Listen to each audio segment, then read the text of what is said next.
Well, good evening, everybody. My name is Peter Bulling. I'm the communications campaigner here at EJA. It's such a pleasure to welcome so many of you to the call this evening and tonight's webinar on the Murray-Darling Basin Plan Review, alongside our wonderful friends at the Murray-Darling Basin Conservation Alliance. This review is a once-in-a-decade opportunity to shape how water is managed across Australia's largest river system. It's also a rare chance for the community to push for stronger, fairer laws and for water justice. Before we begin, I'd really love to acknowledge the traditional owners from the lands on which we all meet and recognise that sovereignty was never ceded. I'm speaking to you from Ngunnawal country, and I'd like to pay my respects to elders past and present.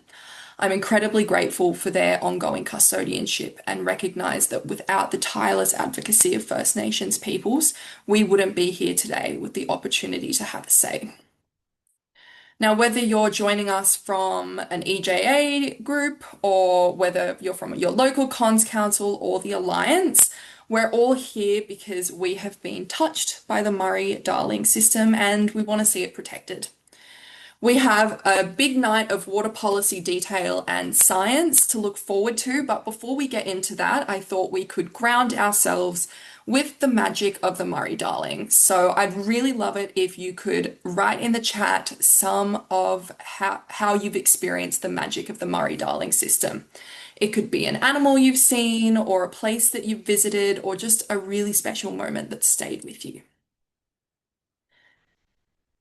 This session is all about protecting that magic and pushing for a basin plan that restores rivers, supports communities, and meets the reality of a changing climate. We'll jump into all that, and here is the flow of what we have to look forward to this evening. So I'll begin by introducing our panel, and then I will hand over to Craig to give you a high-level policy overview of what's going on, why we're all here tonight, and then over to Grant Rigney to speak about what's happening on country. We'll then move to a moderated discussion followed by an audience Q&A, and then we'll finish up by walking you through a submission guide and talk a little bit more practically about how you can have your say in this current consultation. With so many people joining us on the call tonight, I can see we've just clicked over to 125. You can submit your questions at any time using the Q&A button in the bottom panel of your screen. So that's the one with the little question mark icon. Hopefully you'll be able to see that. Alrighty, let's move on to introducing you to our wonderful panel. We are incredibly lucky tonight with the range of talent that we have on the panel this evening. First, I'd like to introduce you to Grant Rigney, a Ngarrindjeri citizen and the Deputy Chairperson of the Murray Lower Darling Rivers Indigenous Nations, or as I'm sure many of you know it, Mildren. I'd also like to introduce you to the wonderful Nicola Silbert. She is a senior lawyer in EJA's nature team and has been working on the Murray and environmental law for many years. You folks down from the Conservation Council of South Australia will recognise Craig Wilkins, also on our call this evening. Craig is the National Co-Director of the Murray-Darling Basin Conservation Alliance. And also we're excited to have Dr. Celine Steinfeld, the CEO of the Wentworth Group of Concerned Scientists. What a star-studded group of people we have on the panel this evening. I'll now hand over to Craig to talk a little bit more about the big picture policy overview of why we're all here tonight. Thanks, Peter. Lovely to be here and really look forward to the conversation tonight. I'd like to acknowledge that I'm calling in from Kaurna country and acknowledge Grant and the other First Nations people online and the fact that land and water were never ceded, and there's so much more work to be done in that space to address that, including what we're talking about tonight. For those of you who don't know about the Murray-Darling Conservation Alliance, we are the peak national environment advocacy voice for the River Murray and Darling Barker, made up of the five conservation councils, and we are delighted to work alongside the other fantastic organisations represented here tonight, Mildren, the Wentworth Group of Concerned Scientists, and of course EJA. So it's lovely seeing in the chat all the fantastic sort of contributions around the love of the Murray, and this is sorry, Murray-Darling. It's an incredibly special place, and that love is shared by so many of us across the nation, and it's central to our identity as Australians. And it's not surprising on the driest inhabited continent on the planet that water is life, and our most important water source should be cherished and and needs to be treated with so much respect. I'm going to take you on a very quick Kontiki tour of the basin story in terms of a policy context. So hold on to your hats. Of course, it starts with deeply embedded in the First Nation story of connection. We've got 60,000 years of connection of 40 First Nations, such an important part of culture and practice. Then, with European civilization and colonization, there was a belief that this incredibly varied and wild water source could be managed and controlled. And so, over 26, major weirs and locks were inserted, 2,000 sort of levees and other structures. And the idea was to try and control and manage the water usually for critical human needs, and in particular for agriculture and irrigation. But this came at the expense of nature and that natural rhythm of the river, managed by the states, and classic upstream and downstream tensions, where everyone upstream thought those downstream were being wasteful, everyone downstream thought those upstream were being greedy. And there was some attempt over the last sort of 30, 40 years to claw some of the water back that had been given over to humans. But that was pretty marginal until the Millennium Drought hit. That was a huge moment in the history of our river. Massive existential crisis for my state of South Australia. Pretty apocalyptic. Three-quarters of all the river red gums along the areas around the river were dead or dying. The water level was a metre below sea level. There were effectively no flows for 3 years. In Adelaide, a city of over 1 million people, we're only weeks away from having bottled water delivered to our houses because we couldn't rely on flow from the river.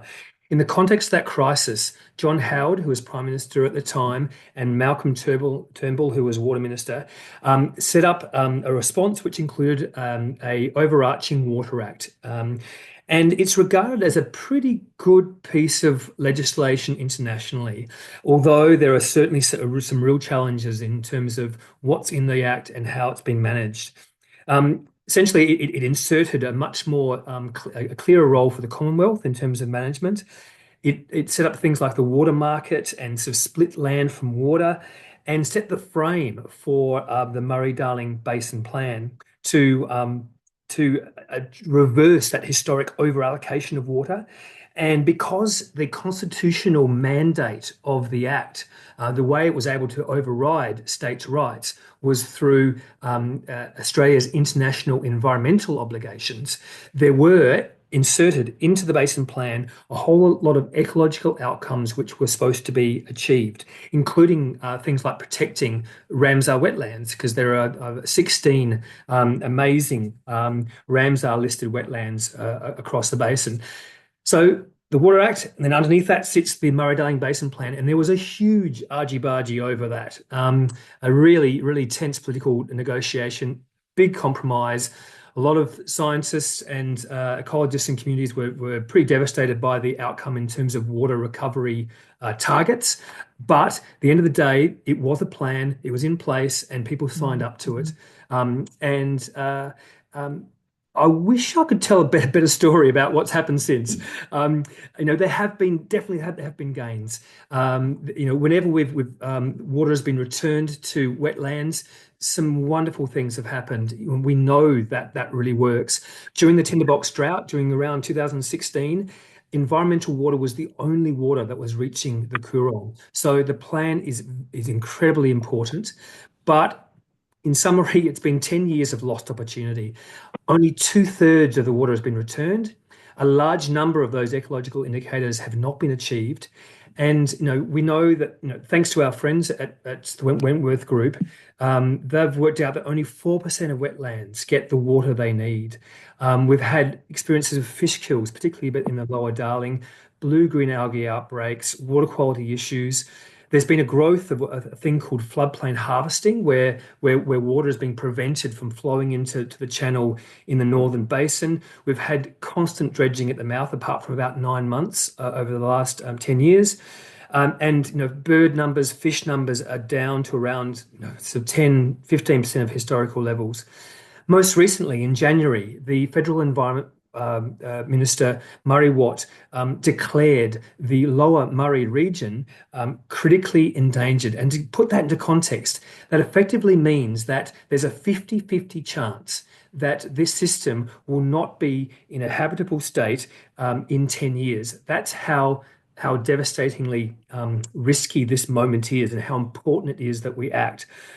And so so the moment we're in is that the basin plan is being reviewed. It's a generational review, a once in a 10-year review, and it comes alongside a whole lot of other reform into the Water Act, into the National Water Initiative, into the Inspector General, which is the sort of the cop on the beat that's trying to make sure that the rules are followed, into the Productivity Commission. There's a whole lot of other reform going on. So it's absolutely essential that people engage and make their voice heard.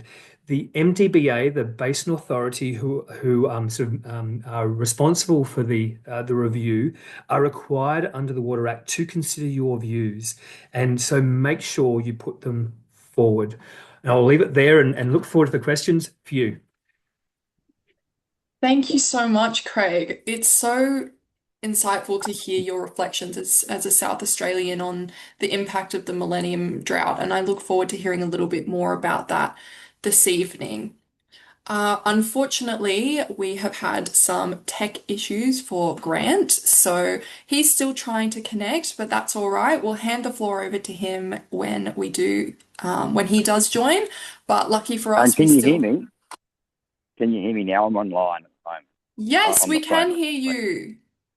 Sorry about that. My phone's just not compatible with the Zoom link for some reason. I'm on the iPhone, but I do apologise for that. But I can hear you. I just heard Craig just finishing off this end. So sorry about that. No, that's fine. It's great to hear from you, Grant. It's wonderful to have you on the call. In case you don't recognize this voice, this is Peter Bulling. I'm the communications campaigner at EJA, and it's wonderful to meet you in such a formal setting. I'm sure we'll have a good chat after this.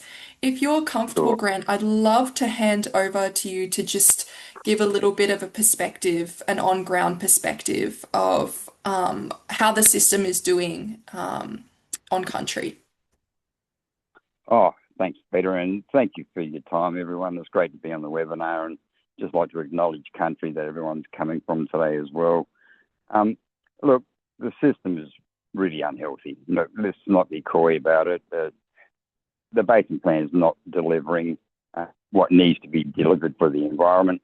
The environment is suffering, I believe, at a greater cost now than what it was pre-basin plan, to tell you the truth. And some of the data and statistics around the place are very much question some of the figures that are coming out from the government. I think a lot of the books have been cooked from my perspective. And I think that needs to be unpacked to see what that looks like.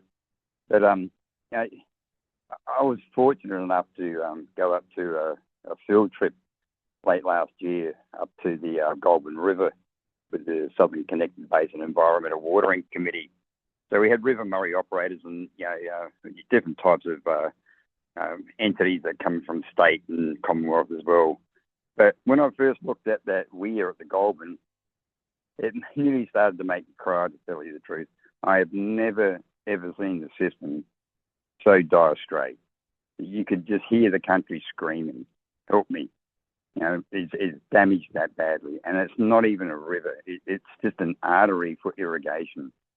The whole facet of the landscape's been changed for the capital purposes at the expense of the environment and particularly First Nations people. We've been here since the millennia, and we've adapted through climate.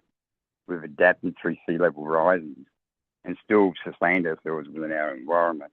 But yet we're still not asked how it's done and how you can actually attribute those things to the Western platforms that they've imposed and really dictated and set the parameters and the frameworks around what suits the requirement for that measure to be processed into capitalism.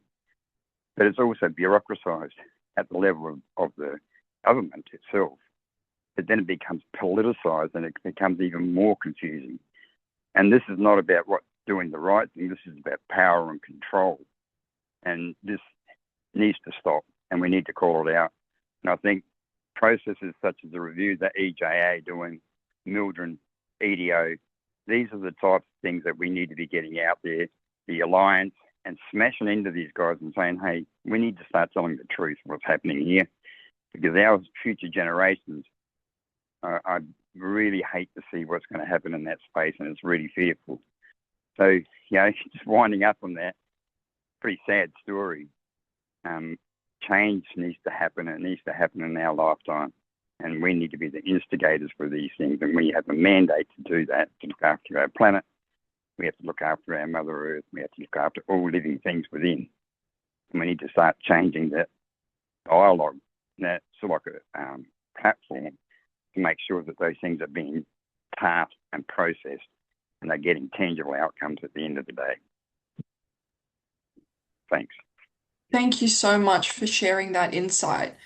I have a little pen and paper in front of me where I like to write down powerful quotes that our speakers say, and I feel like I could just fill a whole page with words from what you just spoke. I look forward to hearing more from you in the Q&A, hopefully connection willing. Which actually excitingly brings us to the expert Q&A, so we can hand the floor over to you guys to ask some questions. My first question is for Celine. So in both EJA and the Alliance's submission guide, which we'll go through at the end of this evening, we highlight the basin's declining health, and we've heard Craig and Grant talk about that this evening. Could you take us through the science behind this declining health? What is actually happening in the system? Absolutely. Thanks, Peter. And I just wanted to acknowledge the First Nations people on this call, including Grant, and pay my respects to elders past and present and emerging. To understand the science of the Murray-Darling Basin, the real fundamental importance is the role of water as the fundamental underpinning in the health of our ecosystems. So water drives everything from what plants stay alive, what species can breed, what cycles of regeneration occur in the landscape. And where there's water at the right times and in the right place, life can thrive. And where there's not water, ecosystems adapt. And in the basin, we have one of the most variable river systems in the world. The basin is a boom and bust ecosystem where wet and dry times are a very normal part of the basin's long history. But as post-European settlement, there's been an increasing development of river systems and changing of those flow regimes, which has meant that the water that used to come down the river is not coming down through those ecosystems at the right times, in the right volumes, and for the right duration. And that's resulting in a transformation in the way those ecosystems are functioning, which has a flow-on effect for the people, communities, and businesses that all depend on a healthy river. So over the course of the Basin Plan, we have looked into how these flows have changed. And in a piece of work that the Wentworth Group published in 2024, we found that of all of the requirements for the environment in the Basin Plan, only 26% of those requirements are being met. So the remaining three-quarters of the basin's ecosystems aren't getting the water that they need at the right times in the right place. And so that becomes worrying in terms of the collapse or changes in the ecosystems. And what we're also seeing, as Craig mentioned, is that only 4% of the wetlands are being adequately watered. And there's about 40% of wetlands in the basin over the last 40 years that actually haven't received any water. So In 2000 or last year, the ANU and Wentworth Group published a State of the Basin report that documented the social, economic, environmental indicators for the basin. And broadly, we found that most of the economic indicators were improving. There was a very mixed performance for some of the social and compliance indicators, and for the environmental indicators, most were not being achieved. And the Western science really backs up the science that Grant was referring to, and his description of the fact that the basin is actually declining. So we've seen the health of the basin decline since the basin plan was in place. And while there are some local improvements and some one or two indicators that we've seen an uptick in improvement, that's against a backdrop of declining health. And that's because we still haven't addressed the fundamental challenges of over-allocation of the river system.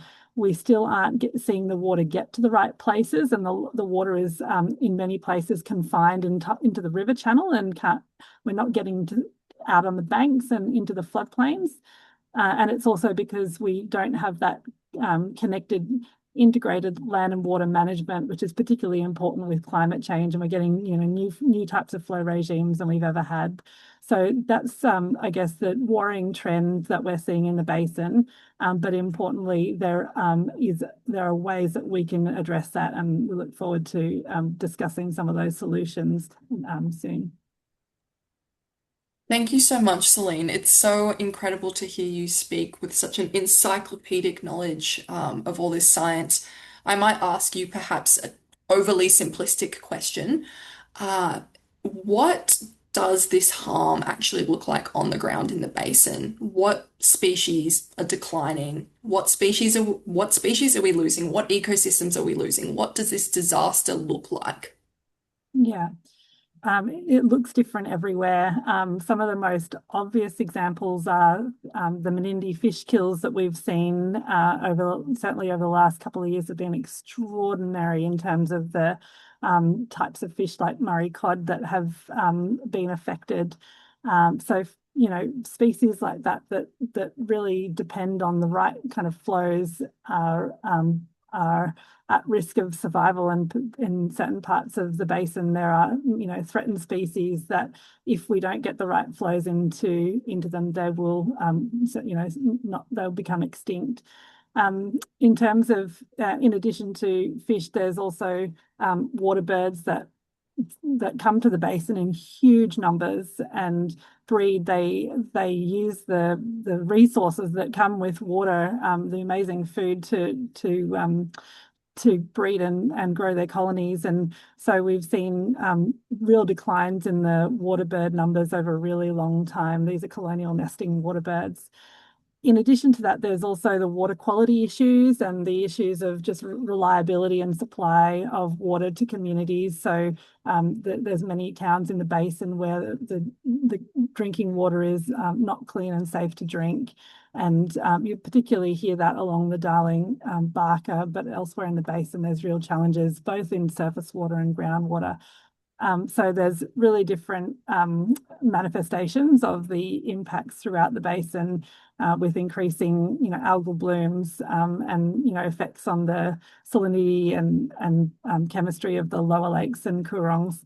It is a really spatially variable problem. I feel like I could talk to you all day. I have so many more questions, but I also know that everybody watching will have follow-up questions as well. So make sure you add those in the Q&A function down below. I'm going to pivot now and ask a question to Nicola. Another complete 180 from the science to hard letter law. Nicola, Craig spoke a little bit earlier about the relationship between the Water Act and the Murray-Darling Basin Plan. Could you expand a little bit more on what that looks like and why that matters for this consultation?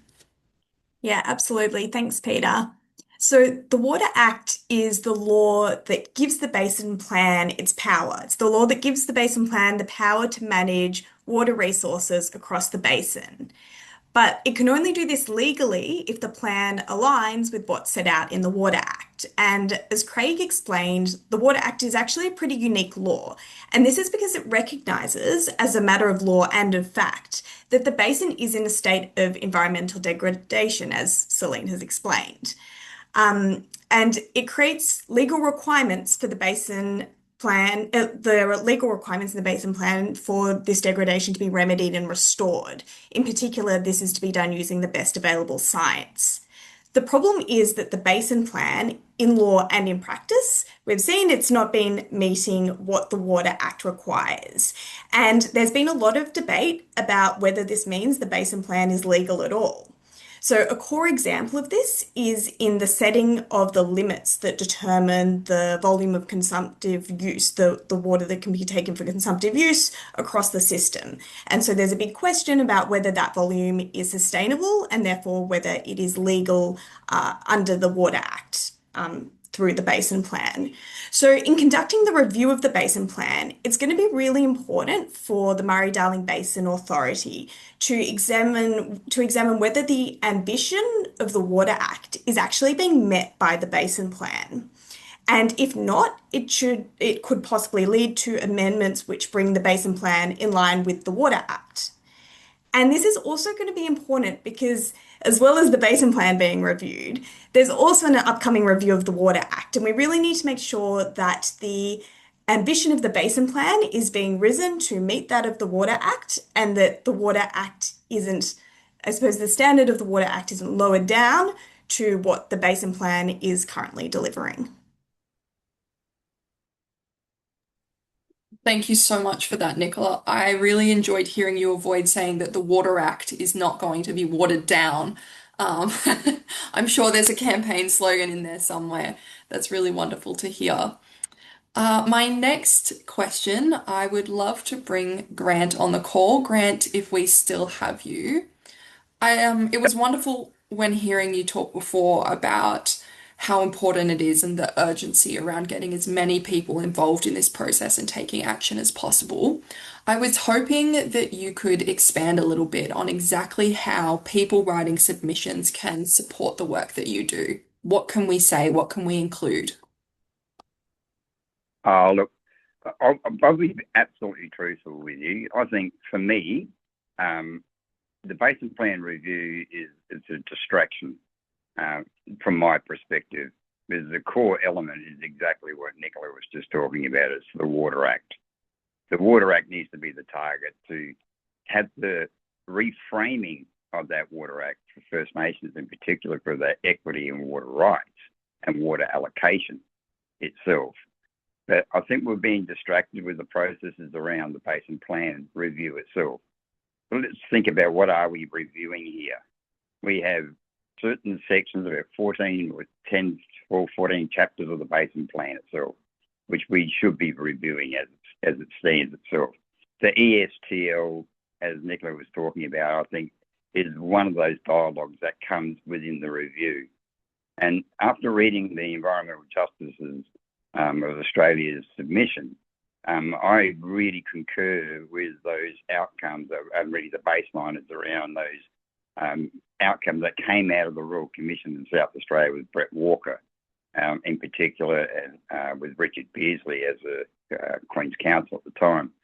Now, I gave evidence in that Royal Commission to Brett Walker in the Royal Commission, but he couldn't subpoena and get the powers to get the eastern states and the federal government to give evidence in that Royal Commission. So straight away, it sort of tells you there's something that's been hidden, and that it was basically boils down to the ESTL. So where is the methodology? Where is the model? And what does that look like? If it's the base supposedly by the Water Act based on the best available science, where is First Nations knowledge in that baseline of that model for that particular purpose of the estimated sustainable limit of take, which now we know has morphed into the sustainable diversion limit, and the other programs that run out of that they try to attribute to the effectiveness of those water savings. So I still question that. I think the concentration for the review for me is entirely around what is the SDL and we have to see that, and we need to unpack it. But the MDBA as an entity have not shared that. No one that I know of has seen the model for the sustainable diversion limit. I asked the MDBA in one of their forums, and when they had their SDL modelers giving us an update of where they were as First Nations people, I asked where the modelers were. They didn't bring the modelers. They only had the people in there to talk about the sustainable diversion limit. So they're misinforming us. They're not giving us the correct information for us to unpack. And I just see it really as a setup for their processes as they want to achieve just by ticking a box to say they've done these things. Because at the end of the day, when the SDL is set or that properly, that will have direct effect on the water quality.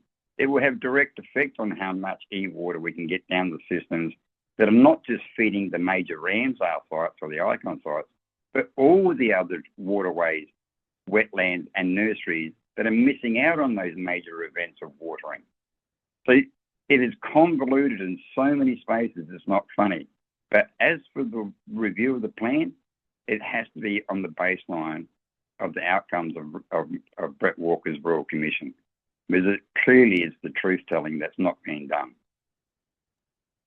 So people need to write submissions. They need to get the voices in there. They need to expose the stuff that hasn't been put out there in the open domain. And there's smoke screens all over the place. And people need to call it out. And if the people don't do that, we're going to have the same systemic problems continuing over and over. Thank you for such a candid response. It's so wonderful, often to hear someone just call it how it is, particularly in these government consultations that can be filled with so many extra words.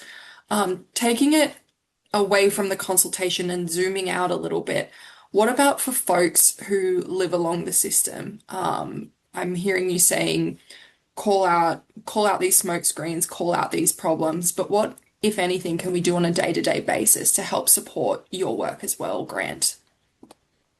Oh, the power is in the people. It always has been within this, the platform that's been established for the democracy that's supposedly supposed to be here in the Western ideology of the colonialism anyway. But if the people don't start to speak, we're just going to go through the same old, same old. I'm fortunate, as I said earlier, that as a Mildred delegate member, I sit on the Southern Connected Basin Environmental Watering Committee. Now, we have never, as First Nations, ever had the opportunity to have a look at what that looks like internally within the operations of government agencies and statutory bodies. We're unpacking that now, and we're seeing the more systemic problems there are.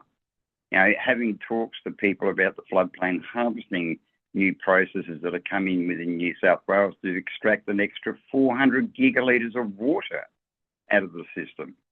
Now, where is the review of the basin plan? Where is the terms of reference of that review? Where does it stipulate how the basin plan can actually run to the effect of the Water Act?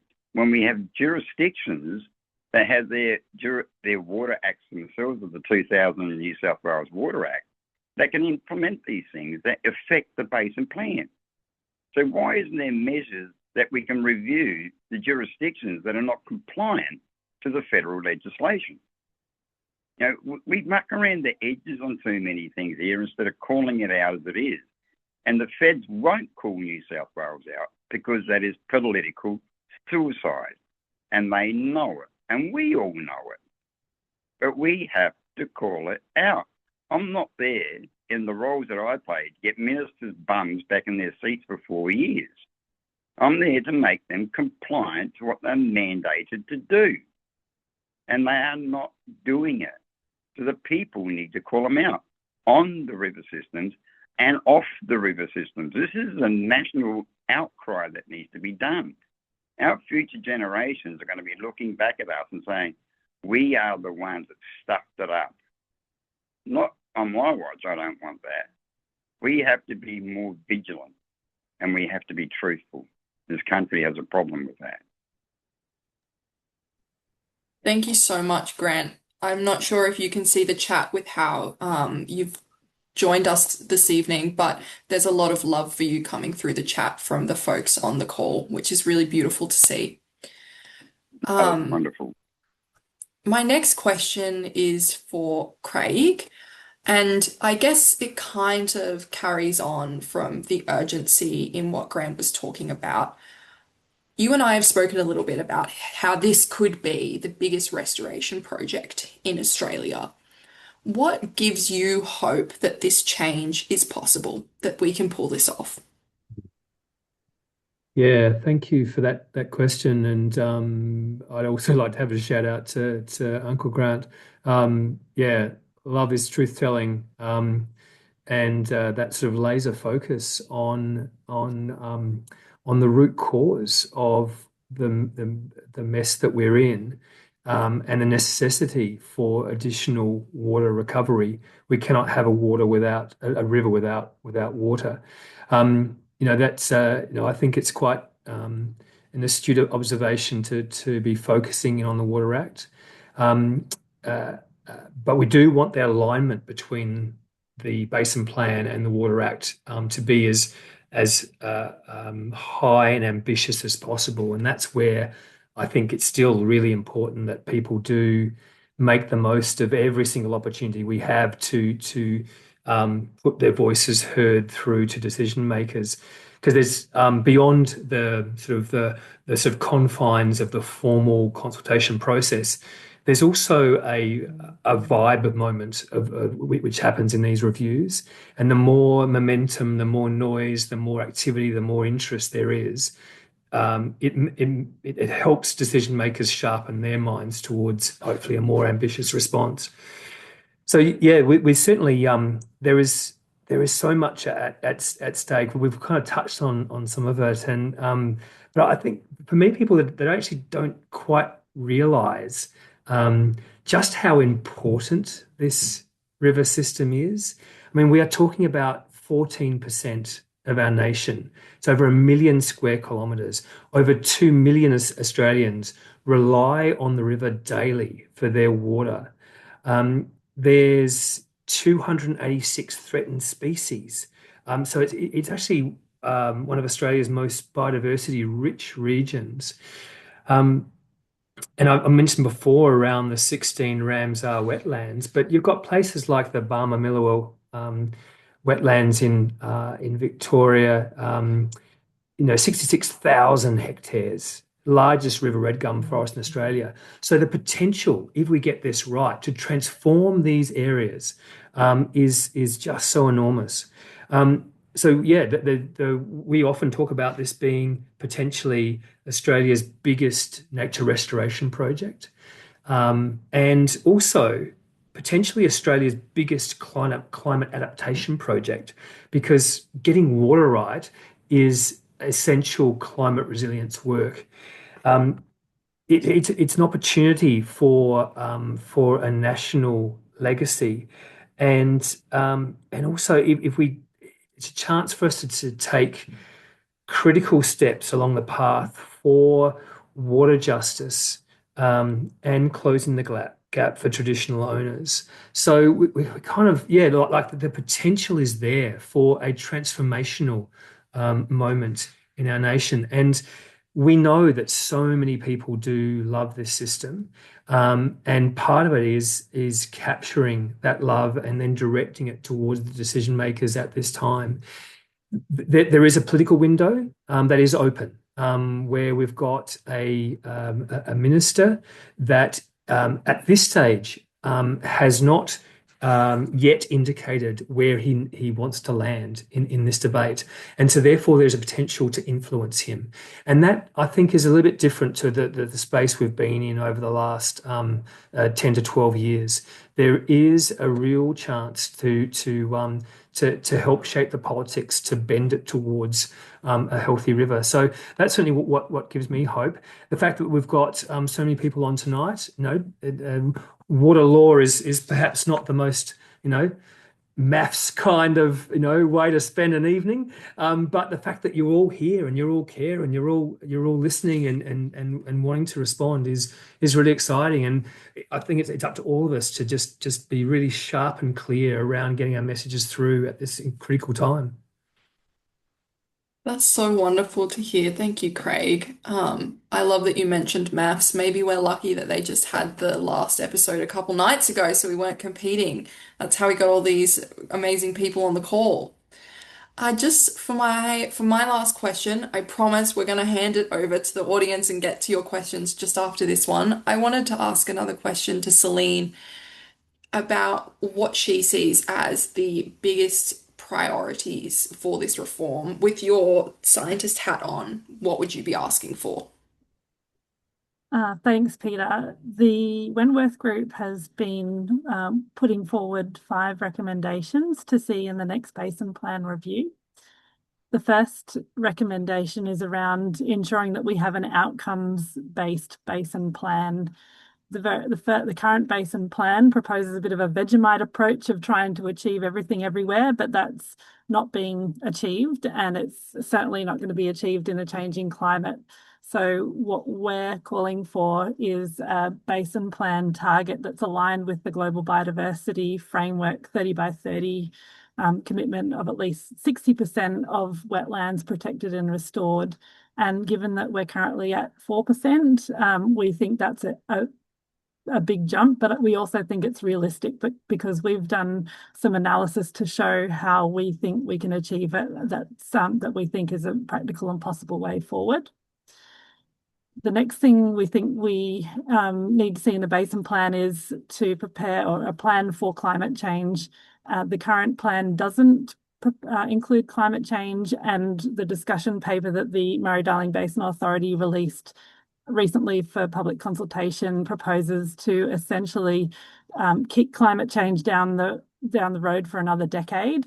So we think climate change needs to be embedded in all water management planning decisions. And I'll give you an example of the most fundamental recommendation that we're making is that the sustainable diversion limits, the long-term average limits on diversions, need to achieve that 60% outcome, and that we need some modelling to show what those diversion limits need to be.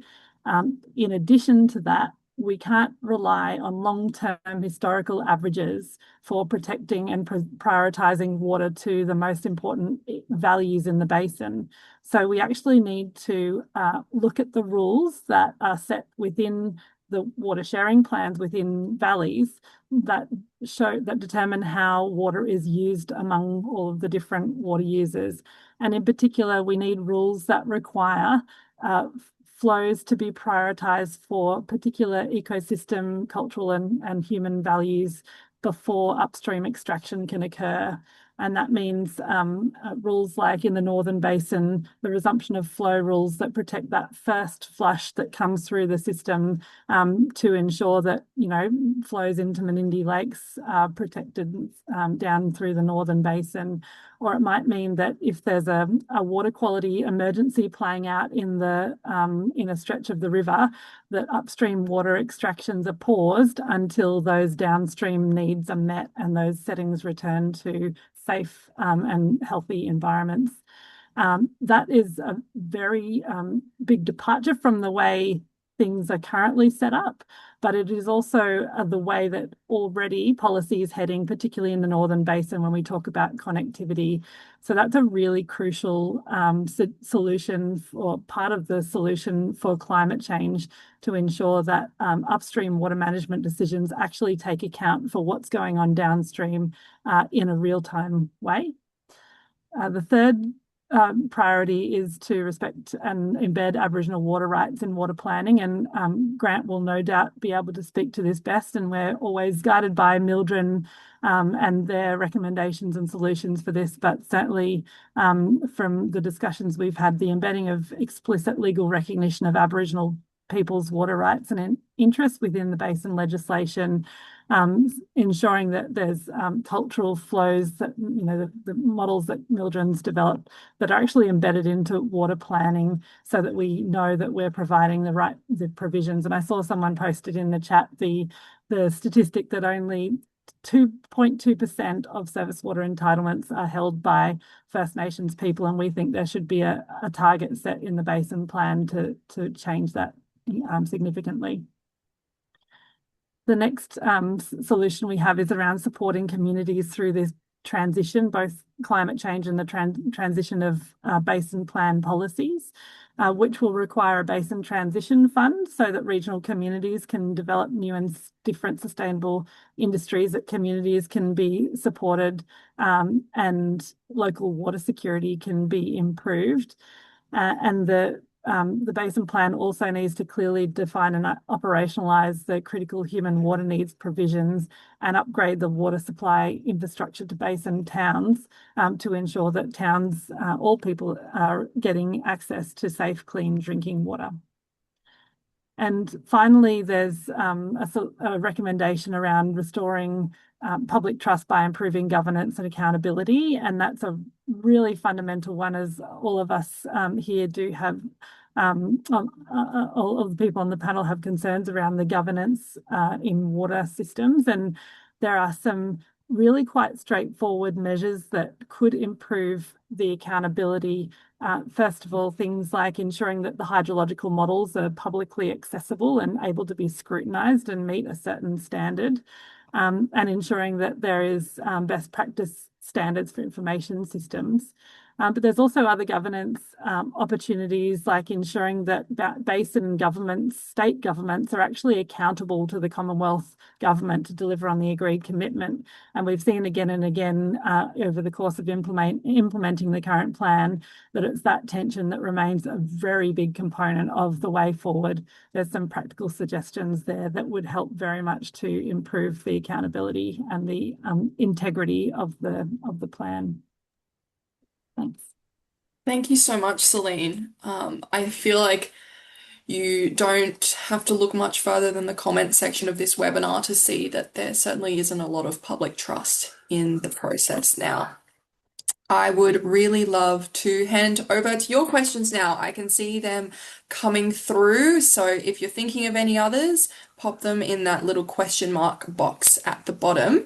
I would like to start with a question from somebody, and this one sounds like a question for Grant. How can we lobby for the Water Act to be reframed to centre First Nations rights and knowledge? Yeah, that's a really good question, actually. And, you know, one of the things I keep saying to our Mildred staff and, you know, even within my own Ngarrindjeri Nation, this process is really about strategy and tactics. And it really is. It's a big chess game, and it is a game, unfortunately, but you're playing with people's lives here and livelihoods. But we have to understand the machine of how they work. And when I say they, I mean government. And if we don't understand that, we don't know how to unpack it or add to it that adds value for us.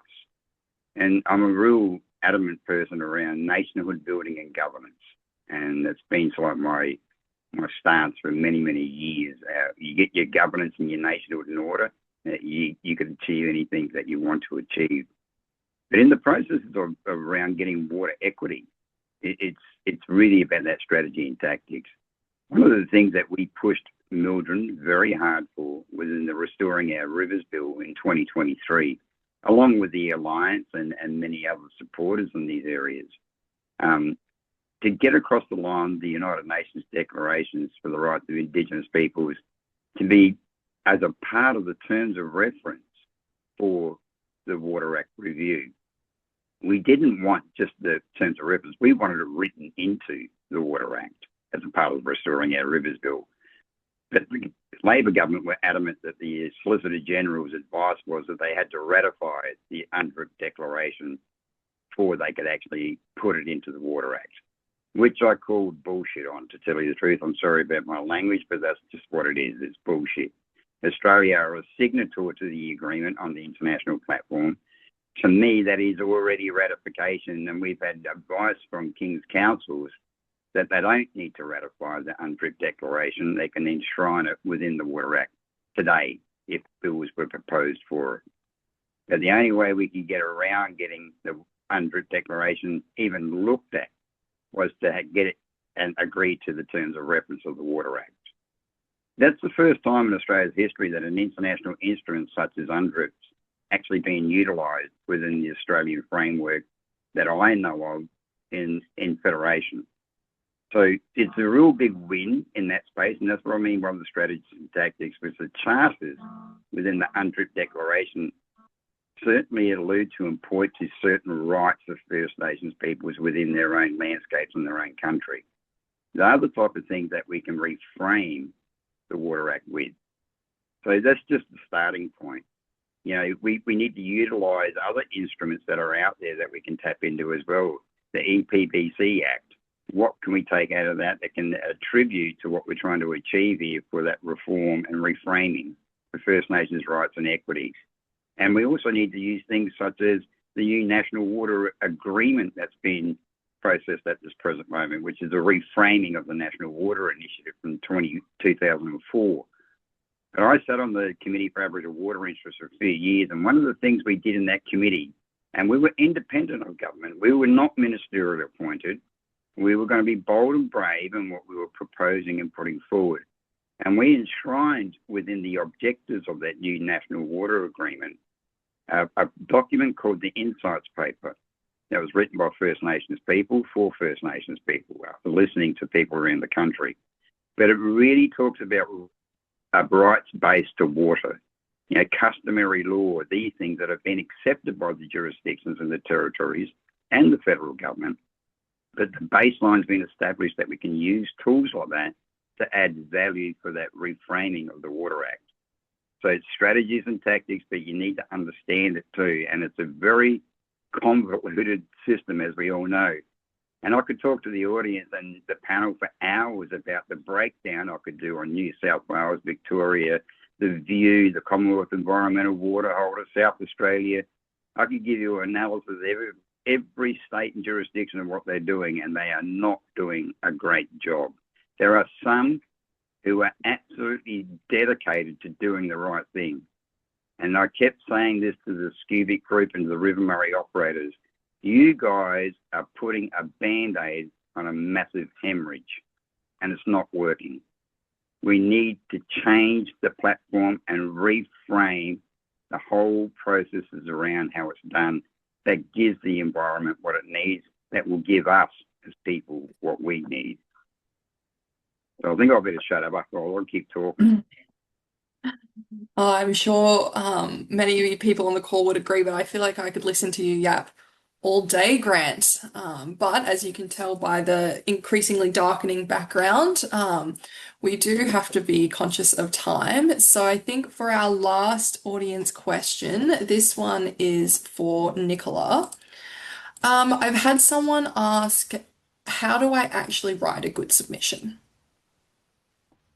Small question, but I know it's not an easy answer. Yes, absolutely. So, a good submission doesn't need to be long or include all the correct terminology or anything like that. It just needs to be unique and authentic.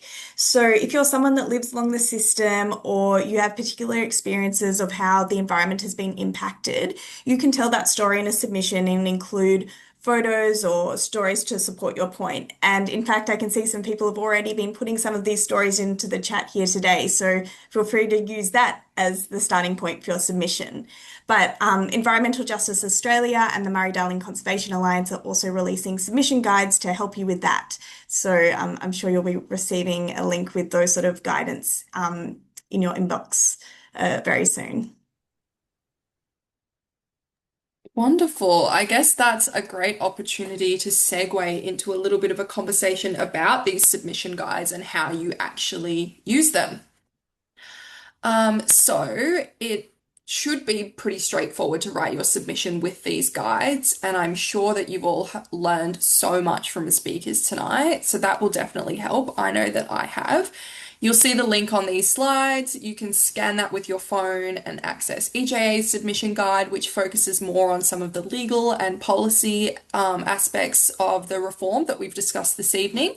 And you can scan there to go to the Murray-Darling Conservation Alliance's submission guide and their Take Action toolkit, and that discusses in particular a lot more of the environmental concerns. I've broken it down in my head to 3 really easy steps. So First, all you have to do is read the guides. We've both put in quite a lot of effort to make them as short and easy to read as possible, so it really shouldn't be that tricky. Grab yourself a cup of tea, grab yourself a biscuit, and just give them a read. Next, you just gotta open up a document. You can use Word, you can use Pages, and write your submission. It doesn't have to be long. Half a page, 3 pages, 30 pages if you're really keen. Just write down what you think. Next, you just need to download that submission and then email it to the Murray-Darling Basin Authority before May the 1st. So we have a little bit of time to get this done. And when you're doing that, it would be great if you could CC us at EJA. Our email is up there on the screen. And just so that we can check it out, just because we're nerds and we like to read what you think. So you'll find all the details about how to do that in both of the submission guides and on those pages, on those links. And you'll also get an email right after this webinar with just a summary of that as well, and the links that will be easy to access. So I'm sure you're all going to feel super energized after this and immediately go and write your submission. We'll give you the tools to do that.